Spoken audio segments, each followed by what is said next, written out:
One of the things that made Marx wrong was Marx believed that capital would flow into the hands of fewer and fewer people, and that the dissociation between the rich and the poor would become more extreme as capitalism developed. And like so many things that Marx said, it's kind of true. It's kind of true in that the distribution of wealth, and in fact the distribution of anything that's produced, follows a Pareto pattern. And the Pareto pattern basically is that a small proportion of people end up with the bulk of the goods.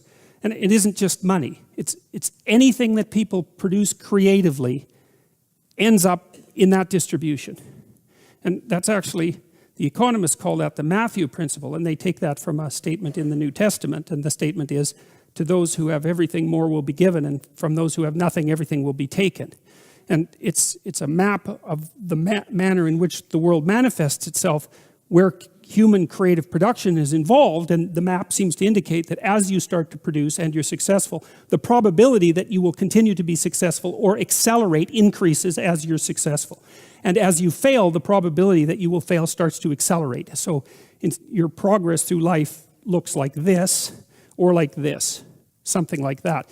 And the reason that Marx was right was because he noted that as a feature of the capitalist system. The reason that he was wrong is that it's not a feature that's specific to a capitalist system. It's a feature that's general to all systems of creative production that are known. And so it's like a natural law, and it's enough of a natural law, by the way, that the distribution of wealth can be modeled by physical models using the same equations that govern the distribution of gas molecules in a vacuum. So it's a really profound, it's a fundamentally profound observation about the world, way the world lays itself out.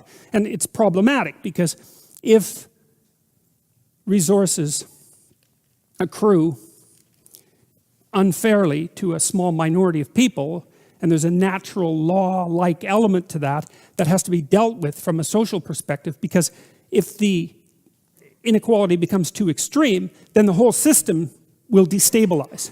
And so you can have an intelligent discussion about how to mitigate the effects of the transfer of creative production into the hands of a small number of people.